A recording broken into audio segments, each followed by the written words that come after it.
साथ defence expert के तौर पर मेजर जनरल रिटायर्ड अनुज माथुर जी जुड़ गए हैं। अनुज जी, बहुत स्वागत है आपका इंडिया न्यूज़ पर। सर, सबसे पहला सवाल आपसे मैं यही करना चाहूंगा, किस तरीके से आप इस दोस्ती को देखते हैं? एक नई दोस्ती इस वक्त दिखती नजर आ रही है जहां रूस का सहयोग दक्षिण कोरिया कर रहा है। किम जोंग जो है उन्होंने पुतिन से हाथ मिला लिया।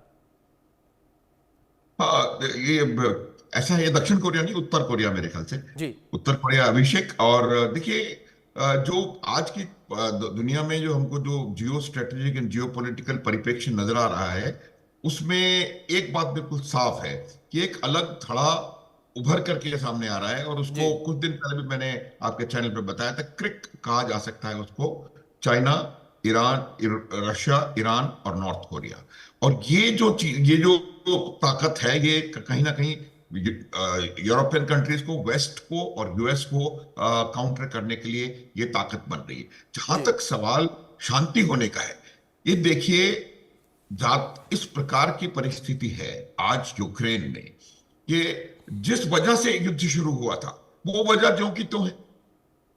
जेलेंस्की का, जब वो युद्ध के लिए गए, उस समय जेलेंस्की को चाहिए था नाटो की सदस्यता। जेलेंस्की को चाहिए था जो क्रिमिया, जो उनका लेक रशिया ने ले लिया है। जेलेंस्की को चाहिए था कि वो आगे अपने डेवलपमेंट, मिलिट्री डेवलपमेंट करें और वहां पर मिलिट्री रिसर्चेस या बायोलॉजिकल वॉरफेयर की जो रिसर्चेस हो रहे हैं उनको कंटिन्यू करें। उसमें कोई तब्दीली नहीं हुई।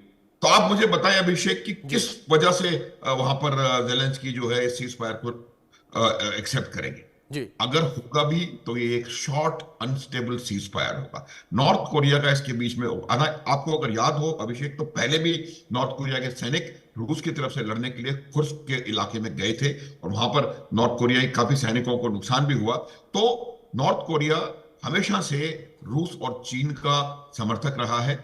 और ये जो समर्थन उन्होंने दिखाया है, उसकी वजह कहीं ना कहीं जो जेलेंस्की की ट्रंप के साथ मीटिंग है, और जो जो जो फ्रांस के और ब्रिटेन के हेड्स ऑफ द नेशन सब ट्रंप से जाके मिलके आए हैं। तो रशिया को भी ये लग रहा है कि शायद कहीं कहीं एक पॉसिबिलिटी हो कि ये बात नहीं हो पाए। देखिए, जी जब भी दो युद्ध करते वाले अभिषेक राष्ट्र शांति की तरफ बढ़ते हैं, तो उस समय ये देखा जाता है कि जैसे जैसे वो बातचीत आगे बढ़ती है, इंटेंसिटी ऑफ वॉरफेयर हमेशा इंक्रीज होती रहती है। वजह उसकी बिल्कुल साफ है कि जब आप शांति वार्ता के लिए जाएं, तो दोनों देश, दोनों सेनाएं ये चाहेंगी कि वो एक पोजीशन ऑफ स्ट्रेंथ से शांति वार्ता के लिए पहुंचे। और वो पोजीशन ऑफ स्ट्रेंथ क्रिएट करने के लिए, जैसे वो कहते हैं ना, आग बुझने से पहले बहुत जबरदस्त लौ जलती है, तो वही होता है, इंटेंसिटी बढ़ती है। और कोरिया के बीच में आने से वही इंटेंसिटी बढ़ रही है।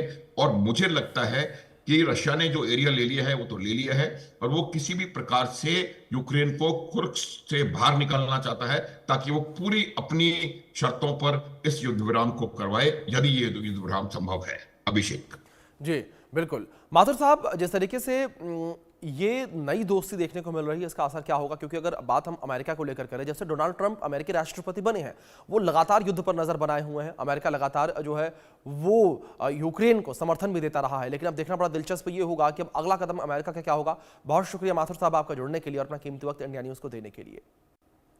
वहीं भारत के एक फैसले से चीन, पाकिस्तान ही नहीं, अब रूस और अमेरिका जैसे देश भी हैरान हैं। वो हैरान इसलिए हैं क्योंकि भारत अपने बलबूते न केवल विध्वंसक हथियारों का निर्माण कर रहा है, बल्कि आधुनिक लड़ाकू विमानों का भी उत्पादन कर रहा है। अमेरिका ने भारत को F-35 देने की पेशकश की, लेकिन भारत खुद अपने दम पर 5वीं पीढ़ी के लड़ाकू तेजस विमान MK-1A तैयार करने में जुटा हुआ है। हालांकि भारतीय वायुसेना में तेजस के लड़ाकू विमान पहले से शामिल हैं, लेकिन MK-1A दुश्मनों के लिए काफी खतरनाक साबित होगा। दरअसल भारतीय वायुसेना ने 180 लड़ाकू विमानों की मांग की है और HAL इस आपूर्ति में पूरी तरह सक्षम नहीं रहा है। इसलिए बड़ी खबर यहां पर यह है कि अब भारत में प्राइवेट सेक्टर को भी तेजस के लड़ाकू विमान के निर्माण के लिए न्योता दिया जाएगा।